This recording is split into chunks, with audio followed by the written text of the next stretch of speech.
خاور اپنے کمرے میں تنہا تھا۔ دفعتاً ایک برقع پوش عورت اندر داخل ہوئی۔ خاور اسے حقارت آمیز نظروں سے دیکھنے لگا، جیسے اس کی موجودگی بھی گراں گزر رہی ہو۔ نہیں، وہ ہاتھ اٹھا کر بولا، تم اپنی صورت مجھے مت دکھاؤ، جو کہنا ہے کہہ جاؤ۔ کیا بات ہوئی؟ تارا نے غرا کر نقاب الٹی۔ یہ آپ کیا کہہ رہے ہیں؟ خاور ہنس پڑا۔ انداز ایسا ہی تھا جیسے کوشش کر کے ہنسا ہو، پھر بولا، مجھے اس سے کیا سروکار کہ دنیا میں کیا ہوتا ہے، مجھے صرف اپنے فرائض کا خیال رکھنا چاہیے۔ میں نہیں سمجھی، آپ کیا کہہ رہے ہیں؟ میں کچھ بھی نہیں کہہ رہا، تم اپنے کان بند کر لو اور مجھے صرف یہ بتاؤ کہ اب تمہیں کیا چاہیے ہے۔ دفعتاً تارا کے چہرے پر خجالت کے آثار نظر آئے۔ ایک بار خاور سے نظریں ملیں اور خاور نے ٹھنڈی سانس لے کر سر جھکا لیا۔ اس کی آنکھوں سے غم جھانک رہا تھا۔ تارا نے کچھ کہنے کے لیے ہونٹ ہلائے، لیکن آواز نہ نکلی۔ کچھ مت کہو، مجھے سب معلوم ہے۔ تم اجالے کی تلاش میں اپنی روح کو تاریکیوں میں دھکیل چکی ہو۔ تارا نے دونوں ہاتھوں سے منہ چھپا لیا۔ خاور اسے چند لمحے گھورتا رہا، پھر بولا، کیا سارے شہر میں اس ذلیل کے علاوہ فریدی کا کوئی اور دشمن نہیں ملا تھا؟ جانتی ہو وہ کبھی تمہیں بلیک میل بھی کر سکتا ہے۔ تم اندھی ہو گئی تھی۔ بتاؤ مجھے، کیا اب کبھی تم اس کے جال سے نکل سکو گی؟ کبھی نہیں، ہرگز نہیں۔ وہ تمہارا غلام تھا، لیکن اب وہ تمہیں انگلیوں پر نچائے گا، تمہارا آقا بن بیٹھا ہے۔ اب اگر کبھی فریدی تمہاری طرف ملتفت بھی ہوا تو وہ اسے سب کچھ بتا دے گا، پھر تمہاری کیا حیثیت ہوگی فریدی کی نظروں میں؟ تارا نے چہرے پر سے ہاتھ ہٹائے بغیر بھرائے ہی آواز میں کہا، میں کچھ نہیں سننا چاہتی۔ مجھے بتاؤ وہ کب میری طرف متوجہ ہوگا؟ اس کے رویے میں اب بھی کوئی تبدیلی نہیں آئی۔ کبھی نہ کبھی ضرور آئے گا تمہاری طرف، لیکن افسوس۔ اب کیا کہنا چاہتے ہو؟ تارا نے جھللاہٹ میں چہرے سے ہاتھ اٹھاتے ہوئے پوچھا۔ یہی کہ سیکریٹری اسے سب کچھ بتا دے گا، اس کی نظروں میں تمہیں ذلیل کر دے گا۔ میں اسے جان سے مار دوں گی۔ تارا دانت پیستی ہوئی ناگن کی طرح پھپکاری۔ لیکن میں کچھ نہیں سننا چاہتی، خاموش رہو۔ وہ پیر پٹک کر بولی، برقع اٹھایا اور اس کی دھجیاں اڑا دیں، اور پھر اسی عالم میں تنتناتی ہوئی کمرے سے باہر نکل گئی۔ خاور کے ہونٹوں پر عجیب سی مسکراہٹ تھی، سفاکی اور تضحیک سے بھرپور۔ سیکریٹری نے قہقہہ لگایا اور دیر تک ہنستا رہا۔ سنگرام دل ہی دل میں جھلس رہا تھا۔ اس کا خیال تھا کہ وہ رحمو والے معاملے پر نروس ہو جائے گا۔ سنگرام، اس نے کہا، تم شاید خوفزدہ ہو۔ ہا، چلو یہ بھی اچھا ہوا کہ کالی بھیڑ گلے سے نکل بھاگی۔ اور ہاں سنو، کوئی تہہ خانے میں بھی داخل ہوا تھا؟ نہیں، سنگرام نے تہیہ زدہ رہ جانے کی بڑی اچھی ایکٹنگ کی۔ ہاں، اور داخل ہونے والا فریدی کے علاوہ اور کوئی نہیں ہو سکتا۔ مگر وہ یہاں داخل کیسے ہو سکا ہوگا جناب؟ کتے صبح کو بے ہوش پائے گئے تھے۔ تو پھر؟ سنگرام نے متفکرانہ انداز اختیار کرتے ہوئے کہا، تو پھر کیا رحمو تہہ خانے میں داخل ہونے کا طریقہ جانتا تھا؟ تم جانتے ہو؟ سیکریٹری اسے گھورتا ہوا بولا۔ نہیں جناب، میں کیا جانوں؟ تب پھر رحمو کے جاننے کا سوال کیسے پیدا ہو سکتا ہے؟ میں فریدی کو اتنا حقیر بھی نہیں سمجھتا کہ وہ کسی تہہ خانے میں داخلے کا راستہ بھی نہ تلاش کر سکے۔ سنگرام نے اہم خانہ انداز میں پلکیں جھپکائیں اور اس طرح اس کی طرف دیکھتا رہا جیسے بات سمجھ میں نہ آئی ہو۔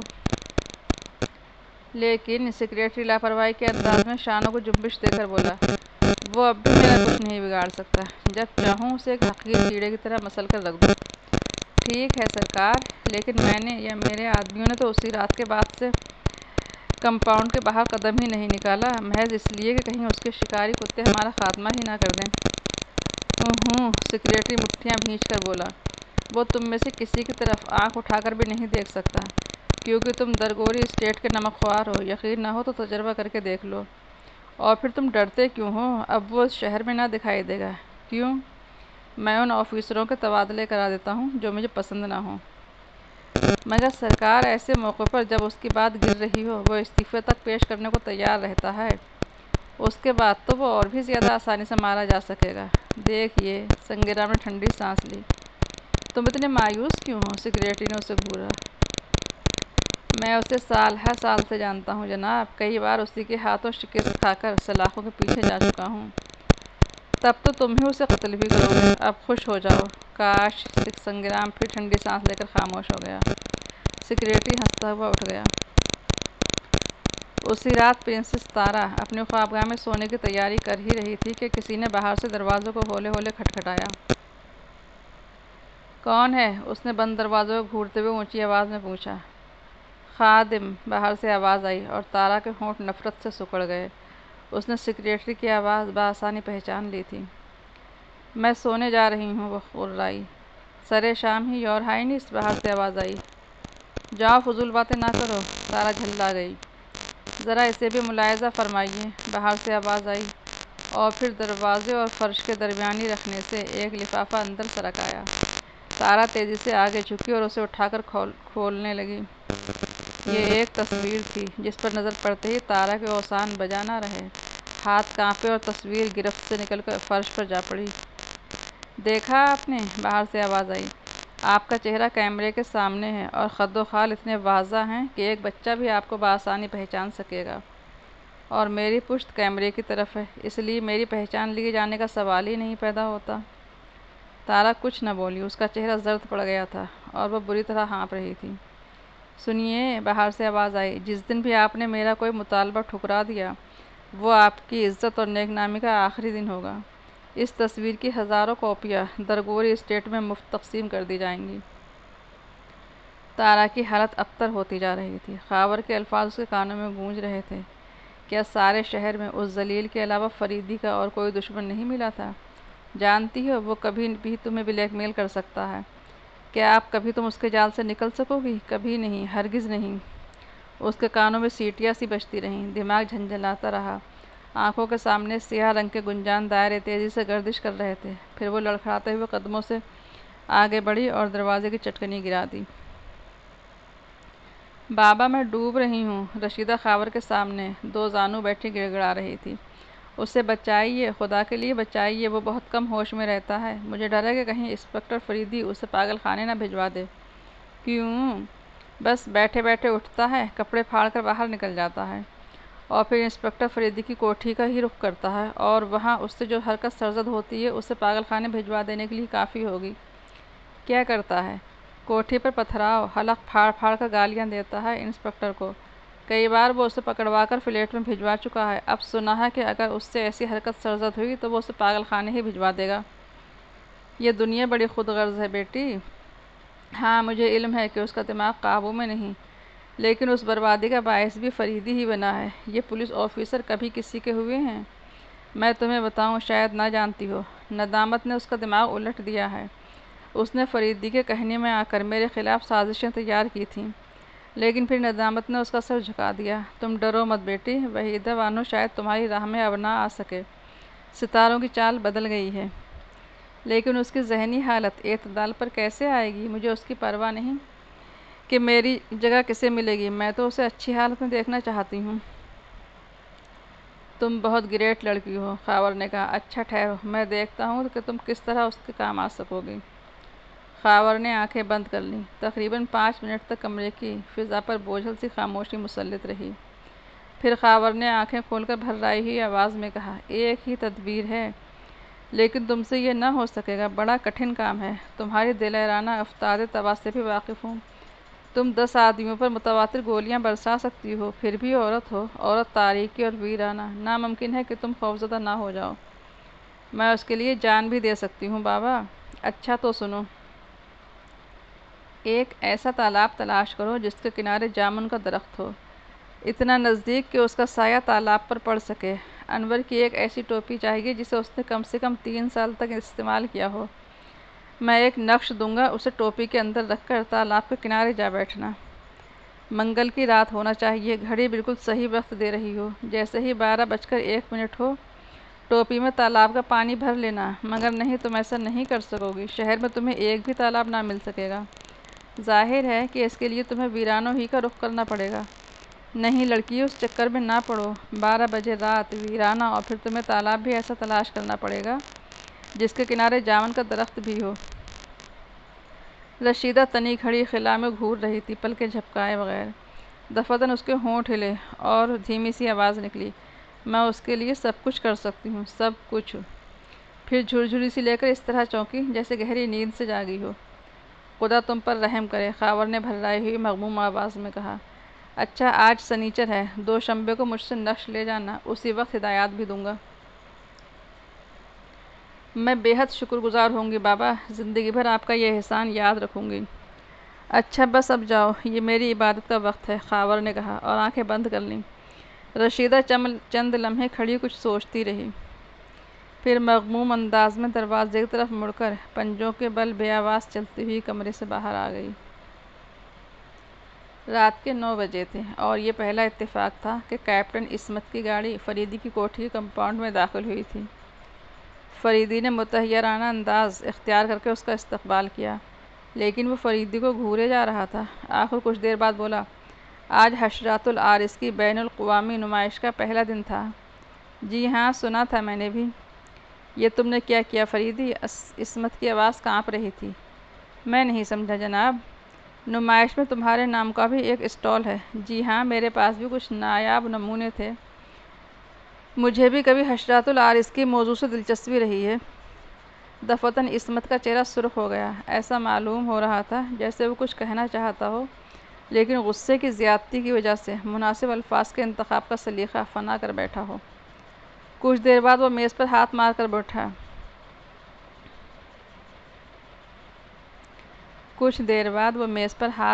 بولا، تم نے میرے ساتھ فراڈ کیوں کیا؟ یہ آپ کیا فرما رہے ہیں؟ یاد رکھو، اس کا نتیجہ بہت خراب ہوگا، بہت خراب۔ تم سازشی ہو، بلیک میلر ہو۔ میں مہاراج کمار کو منہ دکھانے کے قابل نہیں رہا اور اب میں اس نتیجے پر پہنچا ہوں کہ ڈاکٹر ڈف اور اس کی لڑکی کے قاتل بھی تم ہی ہو، محض اس لیے کہ میرے اسٹال پر 2 انسانی ہاتھ موجود ہیں۔ فریدی مسکرایا، اور ان ہاتھوں کی کہانی بھی وہی ہے جو کچھ دن پہلے میں نے آپ کو سنائی تھی۔ ایک ایسے کیڑے کی تصویر بھی شوکیس میں لگی ہوئی ہے جس کا کوئی وجود نہیں ہے۔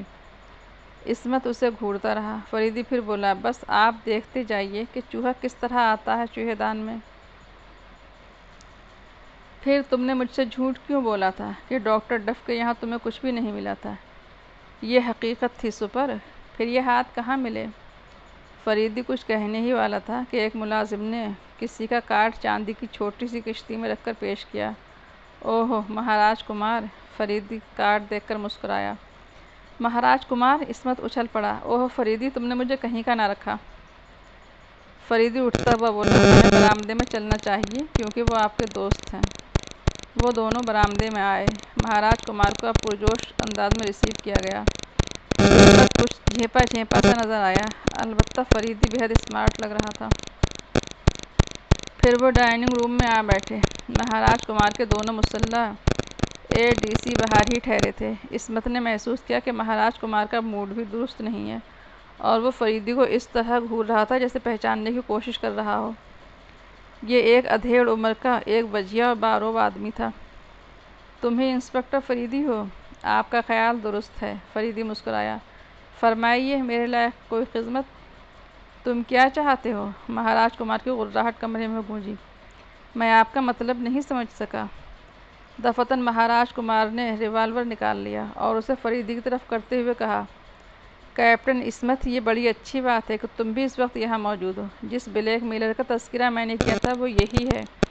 نہیں، خبردار اپنی جگہ سے جنبش بھی نہ کرنا، گولی مار دوں گا۔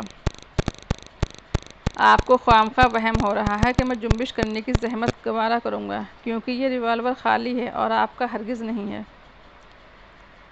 اب مہاراج کمار نے غور سے ریوالور کی طرف دیکھا اور اس کے چہرے پر سراسیمگی کے آثار نظر آئے۔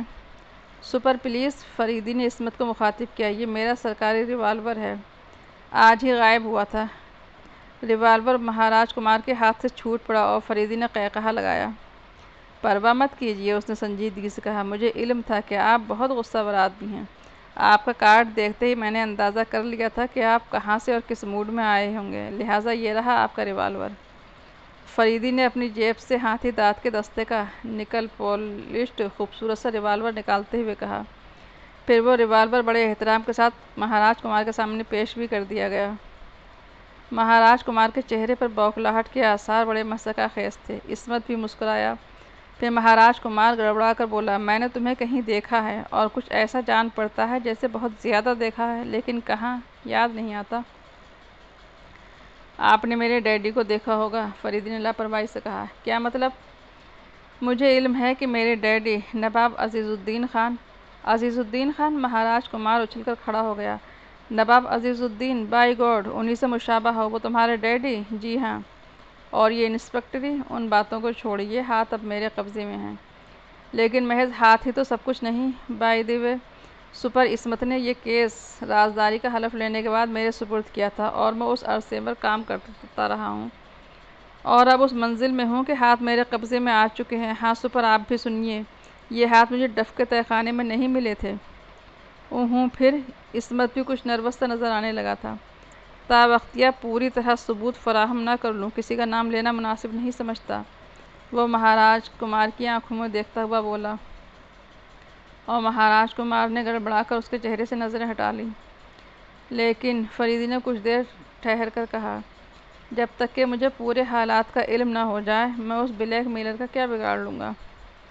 اوہ لڑکے صرف تمہارے باپ ہی اس راز سے واقف تھے، راجکمار نے مستبانہ انداز میں کہا، پھر چاروں طرف دیکھتا ہوا بولا، پرائیویسی، آپ کے ADCs کے علاوہ آس پاس اور کوئی بھی موجود نہ ہوگا، میں چاہتا ہوں کہ وہ جہاں ہیں وہیں رہیں۔ تو پھر آئیے، فریدی اٹھتا ہوا بولا، وہ انہیں اپنی تجربے گاہ میں لے جا رہا تھا۔ عصمت کو ریوالور کے مسئلے نے چکر میں ڈال دیا تھا۔ فریدی نے استفسار پر بتایا، انہیں ریسیو کرتے وقت صرف ہاتھ کی صفائی، میرا خالی ریوالور ان کی جیب میں نہ صرف منتقل ہوا تھا بلکہ ان کا ریوالور میری جیب میں پہنچ گیا تھا۔ بالکل باپ کی طرح ہو، مہاراج کمار مستبانہ انداز میں ہنسا، لیکن تمہاری انسپکٹری میری سمجھ میں نہیں آئی۔ فریدی نے بات ٹال دی، اب وہ تجربے گاہ میں چاروں طرف دیکھ رہے تھے۔ میں نے تمہاری تجربے گاہ کے متعلق سنا ضرور تھا، لیکن سوچ بھی نہیں سکتا تھا کہ یہ اتنی بڑی ہوگی۔ تم ہر معاملے میں متحیر کر دینے کے عادی ہو، عصمت نے کہا۔ فریدی مہاراج کمار سے کہہ رہا تھا، ہاتھوں کی کہانی مجھے معلوم ہے، وہ لاش سے کاٹے گئے تھے، میں صرف یہ معلوم کرنا چاہتا ہوں۔ اوہ، آپ کھڑے کیوں ہیں؟ تشریف رکھیے سپر پلیز۔ عصمت اور مہاراج کمار بیٹھ گئے، لیکن فریدی کھڑا رہا۔ اس کی بات جاری تھی، جی ہاں، میں یہ معلوم کرنا چاہتا ہوں کہ بلیک میلر نے کس مضبوطی کی بنا پر آپ کو بلیک میل کیا تھا، محض ہاتھ ہی تو سب کچھ نہیں ہو سکتے۔ مہاراج کمار نے ٹھنڈی سانس لی، چند لمحے خاموش رہا، پھر بھررائی ہوئی آواز میں بولا، یہ بڑی دردناک کہانی ہے بیٹے، اور میرے لیے باعث شرم بھی۔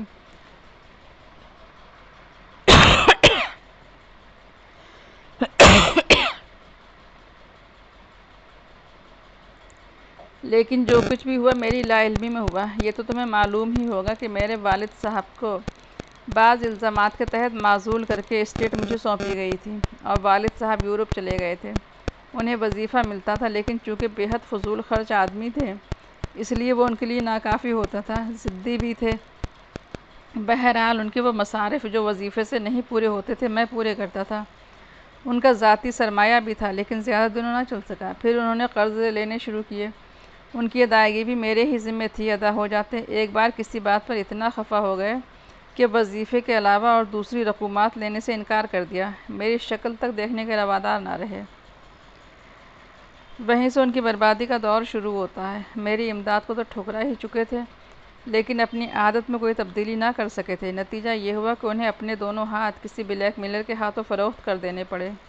اوہ، فریدی نے دائرے کی شکل میں ہونٹ سکوڑے۔ اس نے انہیں 500 پاؤنڈ دیے تھے اور تحریر لی تھی کہ وہ ان کی موت کے بعد ان کے دونوں ہاتھ کاٹ لینے کا مجاز ہوگا۔ دستاویز پر ہمارا خاندانی نشان اور والد صاحب کی ذاتی مہر بھی موجود ہے، دستخط بھی انہی کے ہیں۔ میں نے اس تحریر کے متعلق کئی یورپین ماہرین کی رائے لی تھی، وہ سب اس پر متفق تھے کہ تحریر 100% والد صاحب ہی کی ہے۔ لیکن وہ دستاویز آپ کے ہاتھ کیسے لگے؟ دستاویز کا بہت عمدہ فوٹوگراف اس نے اپنی دھمکی سمیت مجھے بھیجا تھا۔ اب تک وہ تقریباً 50 لاکھ روپے مجھ سے وصول کر چکا ہے۔ کہتا ہے کہ جب بھی میں نے اس کے خلاف کسی کارروائی کے متعلق سوچا، وہ ان ہاتھوں کی نمائش کر ڈالے گا، اور دستاویز کے فوٹو کی لاکھوں کاپیاں سارے ملک میں تقسیم ہو جائیں گی۔ تم خود سوچو، اس کا تصور ہی کتنا بھیانک ہے۔ یہ بدنامی، خدا کی پناہ، یعنی میرے باپ نے مفلس ہو کر اپنے ہاتھ تک فروخت کر دیے تھے، اور میں عیش کر رہا تھا اس وقت۔ میں اس سے پہلے ہی مر جانا پسند کروں گا بیٹے۔ راجکمار نے خاموش ہو کر سر جھکا لیا۔ میرا خیال ہے کہ اس دوران میں اس نے آپ سے کوئی بڑی فرمائش کی ہے، میں اسے دہرانا پسند نہیں کروں گا۔ خیر چھوڑیے، بہرحال اسی فرمائش کے سلسلے میں اس نے دھمکی دی ہوگی کہ ہاتھوں کی سرعام نمائش کر کے اس کہانی کی پبلسٹی کرائے گا اگر اس کا مطالبہ پورا نہ کیا گیا۔ ہاں، یہی بات ہے۔ اور آپ احتیاطاً حشرات العارض کی نمائش میں جا پہنچے۔ اتفاقاً نہیں، بلکہ کیپٹن عصمت نے شبہ ظاہر کیا تھا کہ کہیں اسی نمائش میں یہ حرکت نہ ہو جائے۔ تم سے مباحثے کے بعد عصمت نے فریدی سے کہا، اور پھر وہ ہاتھ آپ کو میرے اسٹال پر نظر آئے۔ بس غلط فہمی ہو گئی تھی، مجھے بہت افسوس ہے۔ پرواہ نہ کیجیے، جب تک میں اصل دستاویز بھی حاصل کر کے آپ کے حوالے نہ کر دوں، ہاتھ میرے ہی قبضے میں رہیں گے۔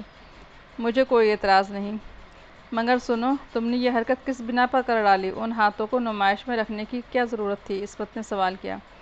کیا وہ دستاویز کی تصاویر اب نہیں تقسیم کرا سکتا؟ اب تو جھلاہٹ میں وہ بہت کچھ کر ڈالے گا۔ فریدی کے ہونٹوں پر مسکراہٹ تھی۔ وہ ایسا نہیں کر سکے گا، فریدی نے خود اعتمادی کے ساتھ کہا، کیونکہ اب میں اسے بلیک میل کر رہا ہوں۔ ہاتھ اسی لیے رکھوائے ہیں نمائش میں کہ وہ مجھے بے بس سمجھتا تھا۔ میں اسے دکھانا چاہتا ہوں کہ آدمی خواہ کتنا ہی اونچا کیوں نہ ہو، اگر معاشرے کے لیے نقصان دہ ہے تو کسی چیونٹی ہی کی طرح ایک نہ ایک دن ضرور خاک میں مل جائے گا۔ اس نے ہاتھ چھپا کر رکھے تھے، میں نے کھلی نمائش میں رکھ چھوڑے ہیں، محض اس لیے کہ وہ انہیں دیکھے اور پیچ و تاب کھائے، لیکن ہاتھ بھی نہ لگا سکے۔ اوہ، تو کیا سخت سپر پلیس! فریدی نے عصمت کو ٹوک دیا اور وہ جملہ پورا نہ کر سکا۔ عصمت مضطرب تھا، اس لیے اس طرح برمحل ٹوکے جانے پر نروس ہو کر جیب میں سگریٹ کا پیکٹ ٹٹولنے لگا۔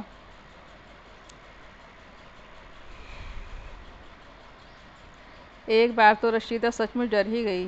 کوئی بہت بڑا کریہا سا پرندہ آواز نکالتا ہوا جامن کے درخت سے اڑا تھا۔ قریب تھا کہ اس کے حلق سے ایک گھٹی گھٹی سی چیخ نکل جاتی۔ اس نے دونوں ہاتھوں سے اپنا منہ دبا لیا۔ اتنی رات گئے اس پرہول ویرانے میں تنہا چلے آنا آسان کام نہیں تھا۔ انور کے لیے اسے اتنی ہی تشویش تھی کہ اسے بھی خاور کی روحانی قوتوں کا قائل ہو جانا پڑا تھا، ورنہ پہلے تو کافی دنوں تک وہ اس کا اور اس کے معتقدین کا مضحکہ اڑاتی رہی تھی، لیکن پھر جب وحیدہ بانو کے نام پر انور کی دیوانگی کے دوروں کا شکار ہونے لگا تو پھر اسے خاور ہی کی چوکھٹ پر جھکنا پڑا۔ پہلے اتنی ضعیف الاعتقاد بھی نہیں تھی کہ ٹوٹ کے کرتی پھرتی، لیکن انور کی بربادی نے اسے سب کچھ کرنے پر مجبور کر دیا۔ اس وقت رات کے 11:15 بجے تھے اور وہ تقریباً شہر سے 10 میل دور ایک ویرانے میں سمٹی سمٹائی بیٹھی تھی۔ بمشکل تمام ایک ایسا تالاب مل سکا تھا جس کے کنارے جامن کا درخت بھی ہوتا۔ اس کے ہاتھ میں انور کی پرانی فلٹ ہیٹ تھی جس کے اندر خاور کا دیا ہوا نقش رکھا تھا۔ ٹھیک 12:01 پر اسے اس میں تالاب کا پانی بھر لینا تھا۔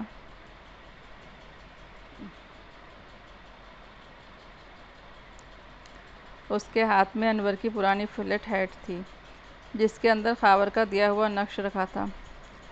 ٹھیک 12:01 پر اسے اس میں تالاب کا پانی بھر لینا تھا۔ پھر اس وقت تک اسے پانی کی سطح سے اوپر اٹھائے رکھنا پڑتا جب تک کہ سارا پانی فلٹ ہیٹ سے چھن کر دوبارہ تالاب کے اندر نہ گر جاتا۔ وہ سوچ رہی تھی کہ اس میں بھی کافی وقت صرف ہوگا۔ فلٹ سے پانی کا گرنا آسان تو نہیں، ممکن ہے کہ صبح تک بیٹھنا پڑتا۔ وہ بار بار ریڈیم ڈائل والی گھڑی دیکھ رہی تھی۔ اب 12 بجنے میں 10 منٹ باقی تھے۔ یوں بھی سردی شباب پر تھی، پھر یہاں کھلے میں اس طرح بیٹھے رہنا آسان تو نہیں تھا۔ کبھی کبھی وہ اتنی شدت سے اپنی دانت بھینچتی کہ جبڑوں میں چٹخن سی ہونے لگتی۔ پھر وہ لمحہ بھی آ پہنچا جب وہ جھک کر فلٹ ہیٹ میں پانی بھر رہی تھی۔ دفعتاً ایسا محسوس ہوا جیسے ناک کے رستے حلق میں مرچوں کی دھانس سما گئی ہو۔ وہ کھانسنے لگی۔ ایسی جھٹکے دار کھانسیاں تھیں کہ پانی سے بھری ہوئی فلٹ ہیٹ ہاتھوں میں نہ سنبھل سکی۔ پھر وہ بے تحاشا کھانستی ہوئی پیچھے ہٹی۔ ہر کھانسی کا جھٹکا سر میں ایسے ہی دھمک پیدا کر رہا تھا جیسے کوئی مغز پر ہتھوڑے چلا رہا ہو، اور ہر ضرب پر رات کی تاریکی میں بتدریج مزید اضافہ ہوتا جا رہا تھا۔ پھر اسے یاد نہیں کہ کیا ہوا، وہ تو اسی طرح کھانستے کھانستے چکرا کر گری تھی اور بے ہوش ہو گئی تھی۔ ٹھیک اسی وقت تالاب کے کنارے والی اونچی جھاڑیوں سے ایک طویل قامت انسانی سایہ ابھرا اور تیزی سے رشیدہ کی طرف جھپٹا۔ کیا مجال کہ جھاڑیاں سرسرائی ہوئی ہوں! دوسرے ہی لمحے میں وہ اس پر جھکا ہوا تھا۔ پھر اس نے اسے ہاتھوں سے اٹھایا اور تالاب سے دور ہٹ کر پھر زمین پر ڈال دیا۔ خبردار! کی آواز کے ساتھ ہی سائے پر جامن کے درخت سے گویا روشنی کی بارش ہو گئی۔ سایہ بھی تیزی سے جامن کی جانب مڑا۔ غالباً درخت پر سرچ لائٹ روشن تھی جس کے فوکس کے نیچے تھا۔ سائے کے ہاتھ میں ریوالور نظر آیا۔ ریوالور زمین پر ڈال دو، سامنے والی جھاڑیوں سے آواز آئی۔ ہاں ہاں انور، آؤ آؤ میرے بچے، سائے نے کہا۔ انور نے سامنے والی جھاڑیوں سے سائے کی طرف چھلانگ لگائی، لیکن اب وہ سایہ تو نہیں کہا جا سکتا تھا کیونکہ اس کے آس پاس روشنی ہی روشنی تھی۔ بابا خاور! انور کی ساری تیزی دھری رہ گئی۔ ہاں میرے بچے، آپ یہاں؟ ہاں میرے بچے، ستاروں کی چال۔ رشیدہ زمین پر چت پڑی تھی۔ لیکن تم نے اس کا کوٹ کیوں اتارا ہے؟ انور غرایا۔ خود ہی دیکھ لو، خاور نے لاپرواہی سے کہا۔ اگر مجھے یہاں پہنچنے میں 1 منٹ کی دیر ہو جاتی تو یہ زندہ نہ ہوتی اس وقت۔ قریب آؤ، یہ دیکھو اس کی پیشانی پر کیا ہے۔ جلدی کرو، اسے اٹھا کر میری گاڑی تک لے چلو۔ لیکن ٹھہرو، کیا اس وقت تم ہوش میں ہو؟ ہوش میں نہ ہوتا تو اس جامن پر سرچ لائٹ کہاں سے آتی، بوڑھے گیدڑ؟ انور نے ریوالور کا رخ اس کی طرف کرتے ہوئے کہا۔ بائیں جانب والی جھاڑیوں سے کیپٹن عصمت دانت پر دانت جمائے خاور کو گھور رہا تھا۔ اب دیر کیوں کر رہے ہو؟ اس نے فریدی سے سرگوشی کی۔ سمجھ میں آ گیا اس سور کا بچنے کا طریقہ کار۔ جھاڑیوں کے باہر انور بھی خاور کو خوخار نظروں سے گھور رہا تھا۔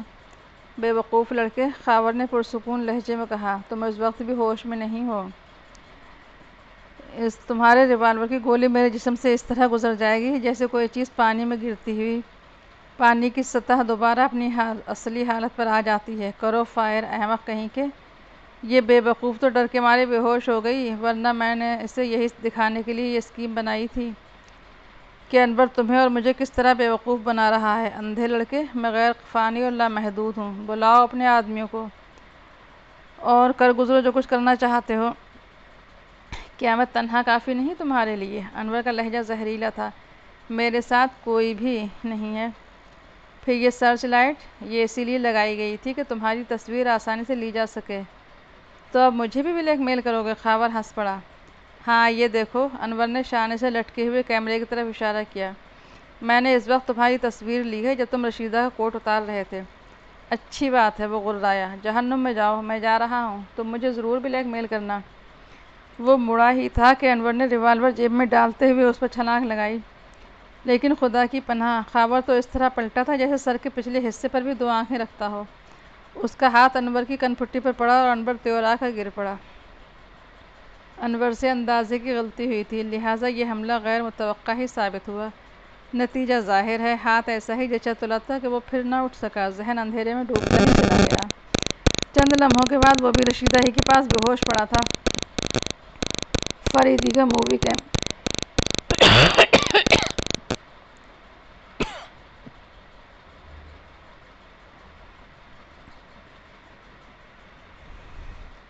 فریدی کا مووی کیمرہ بے آواز چل رہا تھا۔ دفعتاً عصمت نے لینس پر ہاتھ رکھتے ہوئے جھللا کر کہا، ختم بھی کرو، وہ درندہ ہوتا جا رہا ہے۔ فریدی نے کیمرے کی حرکت روک دی اور اسے وہیں جھاڑی میں ایک طرف رکھ کر خاور کو للکارا۔ اس بار خاور بری طرح اچھلا، لیکن قبل اس کے کہ اس کا ہاتھ جیب میں داخل ہو سکتا، فریدی اس کے سر پر تھا۔ خاور اس سے لپٹ پڑا۔ دوسری طرف کیپٹن عصمت خاور کو گالیاں دیتا ہوا بڑھا تھا۔ اس کے ہاتھوں میں ہتکڑیوں کا جوڑا تھا۔ خاور کسی چکنی مچھلی کی طرح فریدی کی گرفت سے نکل گیا۔ وہ ایک طرف دوڑا جا رہا تھا۔ چشمِ زدن میں سرچ لائٹ کے فوکس کے دائرے سے بہت دور جا نکلا۔ فریدی نے قریب کی ایک جھاڑیوں کے سلسلے میں چھلانگ لگائی تھی اور عصمت بے تحاشا خاور کے پیچھے دوڑا جا رہا تھا۔ تاروں کی چھاؤں میں اس کا ہیولا اسے صاف نظر آ رہا تھا۔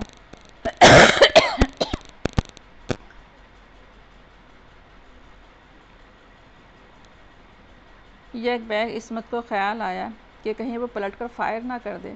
اس کے پاس ریوالور بھی موجود ہے۔ پھر اس نے سوچا ممکن ہے اندھیرے سے فائدہ اٹھا کر وہ نکل ہی نہ جائے۔ کیوں نہ فائر کیا جائے؟ اس کے خلاف واضح ترین ثبوت فریدی کے مووی کیمرے میں موجود ہے اور عصمت تو اس کے خلاف اس وقت سرتاپا زہر ہو رہا تھا۔ جس شخص کا آج تک اس قدر احترام کرتا رہا تھا، اسے ایسی حرکات کا مرتکب ہوتے دیکھ کر وہ اچانک ابھرنے والی نفرت کو کیسے دبا سکتا تھا؟ بس پھر اس نے کچھ سوچے سمجھے بغیر اپنا ریوالور نکالا اور خاور کے دھندلے سائے پر جھونک مارا۔ ایک چیخ سناٹے میں گونجی اور سایہ لڑکھڑا کر ڈھیر ہو گیا۔ کسی طرف سے فریدی نے آواز دی، یہ کیا ہوا؟ آؤ، میں نے مار لیا ہے، عصمت نے اونچی آواز میں کہا۔ وہ خاور کی لاش کے قریب ہی تھا۔ دفعتاً لاش نے اس پر چھلانگ لگائی اور بے خبری میں دبوچ لیا۔ گرفت آہنی تھی۔ عصمت نے محسوس کیا کہ وہ تو ہاتھ پیر بھی نہ ہلا سکے گا۔ فریدی جھاڑیاں پھلانگتا ہوا ان کی جانب جھپٹ رہا تھا۔ دفعتاً اس نے ایک کراہت سنی اور صرف ایک سائے کو بھاگتے دیکھا۔ ٹھہریے سپر، اس نے آواز دی، میں یہاں ہوں۔ کیا ہوا؟ کیا وہ مر گیا؟ سایہ رک گیا۔ لیکن جیسے ہی فریدی قریب پہنچا اس نے اس پر بھی چھلانگ لگائی۔ اب فریدی کو اپنی غلطی کا احساس ہوا، لیکن وہ ہوشیار ہو چکا تھا، خاور کی پیش نہ گئی۔ فریدی نے اس کے دونوں ہاتھ پکڑ کر ٹانگ ماری اور وہ دھڑام سے نیچے چل گیا۔ خاور اتنا احمق نہیں ہو سکتا تھا کہ مسلح ہونے کے باوجود بھی لپٹا چپٹی کی حماقت اس سے سرزد ہوتی۔ حقیقتاً اس کا ریوالور اسی وقت جیب سے گر گیا تھا جب جامن کے درخت کے نیچے فریدی سے پہلی جھڑپ ہوئی تھی۔ خاور نے پھر اٹھنے کی کوشش کی، لیکن اس بار اس کے سینے پر ایک زوردار ٹھوکر پڑی اور فریدی مستربانہ انداز میں چیخا، سپر سپر آپ کہاں ہیں؟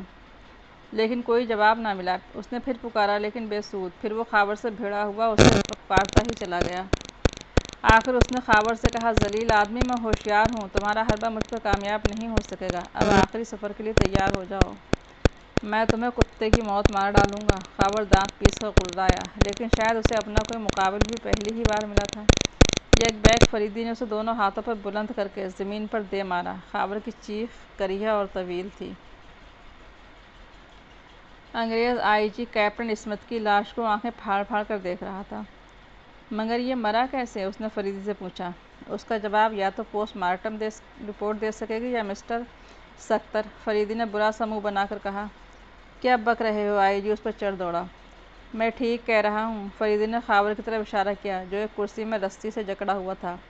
یہ سکتر ہے، رانا پرمود کا سیکریٹری سکتر، ڈاکٹر ڈف اور اس کی لڑکی کا قاتل، سپر اسمتھ کا قاتل۔ سپر کی گردن پر بھی دانتوں کا نشان موجود ہے، کالر ہٹائیے۔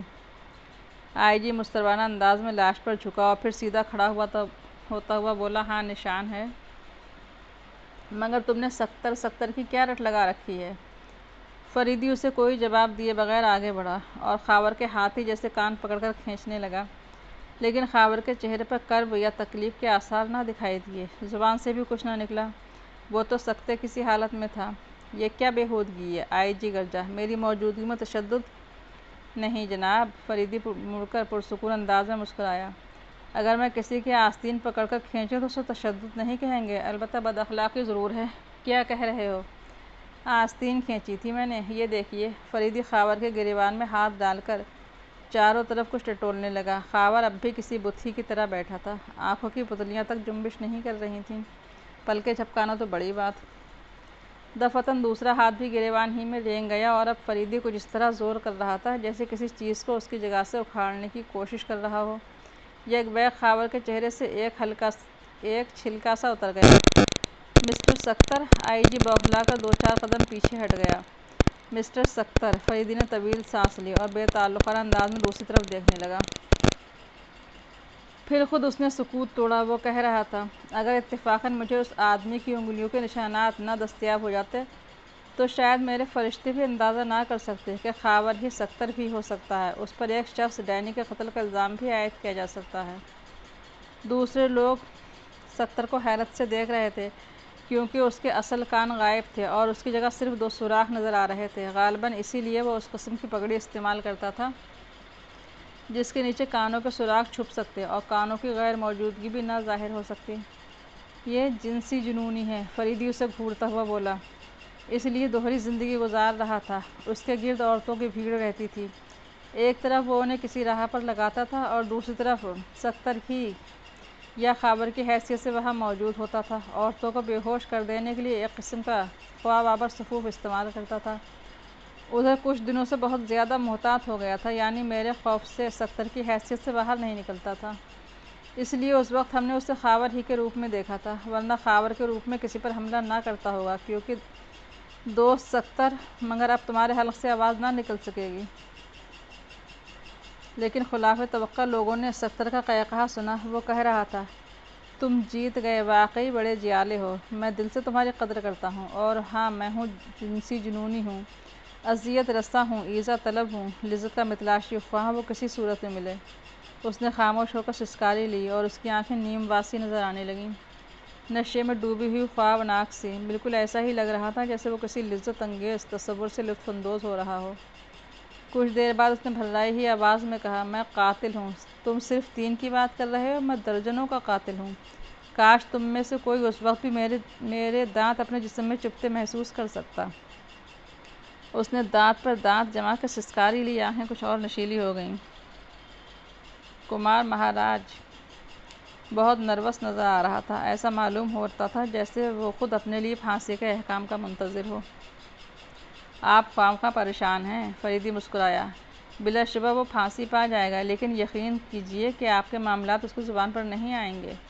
عدالت میں اس کی زبان کون روک سکے گا؟ وہ مجھے یقیناً ذلیل کرے گا۔ درگوری سے ہمارے کچھ کھلے ہوئے تنازعات بھی چل رہے ہیں۔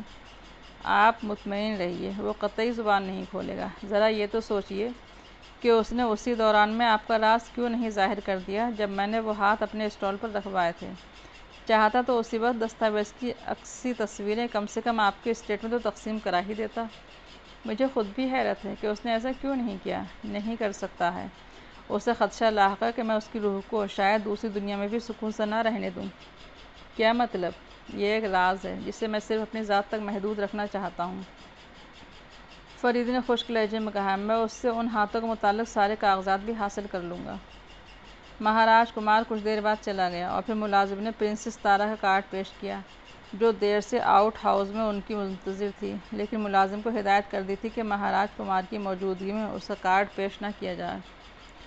فریدی خود ہی آؤٹ ہاؤس تک آیا تھا، اسے ڈرائنگ روم میں نہیں بلوایا، لیکن تارا جس حال میں بھی نظر آئی، فریدی کے لیے غیر متوقع تھا۔ بال پریشان، آنکھیں سرخ، پلکیں اتنی متورم تھیں جیسے کئی دن سے متواتر روتی رہی ہو۔ ہونٹوں پر پپڑیاں تھیں اور چہرے کا گندھلا پن کہہ رہا تھا جیسے کبھی آئینہ دیکھنے کی زحمت بھی ناگوارہ کی جاتی ہو۔ وہ آرام کرسی پر پڑی اونگ رہی تھی۔ فریدی کی آہٹ پر چونک پڑی۔ بس وہ اسے کسی سحر زدہ کی طرح گھورے جا رہی تھی، پلکیں جھپکائے بغیر۔ میں تمہیں اپنی کہانی سنانے آئی ہوں۔ دفعتاً وہ اتنی اونچی آواز میں بولی جیسے فریدی بہرا ہو۔ سنو گے؟ تمہیں سننی پڑے گی کیونکہ میں تمہاری وجہ سے لٹ گئی ہوں۔ مجرم تمہارے قبضے میں ہے، لیکن کیا تم مجھے وہ چیز واپس دلا سکو گے جو محض تمہارے لیے لوٹی گئی تھی؟ میں نہیں سمجھا محترمہ، آپ کیا کہنا چاہتی ہیں؟ فریدی کے لہجے میں حیرت تھی۔ نہیں سمجھو گے؟ اچھا تو سنو۔ وہ چیخ کر اپنی کہانی دہرانے لگی اور فریدی کے چہرے کا رنگ اڑتا رہا۔ جب وہ خاموش ہوئی تو اسے ایسا محسوس ہونے لگا جیسے خود اس نے ہزاروں میل کا سفر پیدل طے کیا ہو۔ چہرہ زرد ہو گیا تھا، پیروں کو قوت جواب دینے لگی تھی۔ وہ ایک آرام کرسی کے ہتھے سے ٹک گیا۔ تارا آنکھیں بند کیے گہری سانس لے رہی تھی۔ دفعتاً وہ اٹھی اور بولی، سکتر یا خاور، میری موت کا باعث نہیں، تم ہو تم۔ مگر محترمہ، مجھے کیا پتا کہ آپ میرے متعلق کیا سوچتی رہی ہیں؟ آپ مجھے کیوں الزام دے رہی ہیں؟ اور پھر یہ بات یعنی کہ فریدی ہکلا کر رہ گیا۔ اس کی سمجھ میں نہیں آ رہا تھا کہ کیا کرے، کیا کہے۔ یہ وہ عظیم ترین فریدی تھا جس نے بڑے بڑے سرکشوں کی گردنیں توڑی تھیں، الجھی ہوئی گتھیاں سلجھانے کا ماہر تھا۔ وہ ہکلا رہا تھا۔ ایک لڑکی کے اظہار عشق پر اس کی سمجھ میں نہیں آ رہا تھا کہ جواب میں اس سے کیا کہے۔ اوہ سنبھالو مجھے، تارا لڑکھڑاتی ہوئی چیخی۔ فریدی نے جھپٹ کر اسے بازو کا سہارا دیا اور وہ اس کی آنکھوں میں دیکھ کر مسکرائی۔ میں اسی طرح مرنا چاہتی تھی، اس نے بھررائی ہوئی آواز میں کہا۔ کیا تم مجھے یاد رکھو گے؟ فریدی کے ہاتھ کانپنے لگے اور وہ جلدی سے بولی، نہیں، خدا کے لیے صرف چند لمحے، اور مجھے اسی طرح اپنے ہاتھوں پر سنبھالے رہو۔ یہ میری آخری خواہش ہے، پھر کبھی نہیں آؤں گی کوئی خواہش ظاہر کرنے۔ میں نے زہر پیا تھا، لیکن توقع نہیں تھی کہ اس طرح مر سکوں گی جیسی چاہتی تھی۔ خدا کا شکر ہے۔ اوہ دیکھو، ادھر دیکھو، میری طرف۔ وہ مسکرائی اور اس کی آنکھیں بند ہوتی گئیں، لیکن ہونٹ اب بھی مسکراہٹ کے سے انداز میں پھیلے ہوئے تھے، البتہ جسم روح سے خالی ہو چکا تھا۔ پھر کچھ دیر بعد اس کی بھینچی ہوئی مٹھی سے ایک پرچہ نکالا گیا جس پر تحریر تھا، میں زہر پی کر سکتر کے ایک جرم کی تفصیل بتانے آئی ہوں۔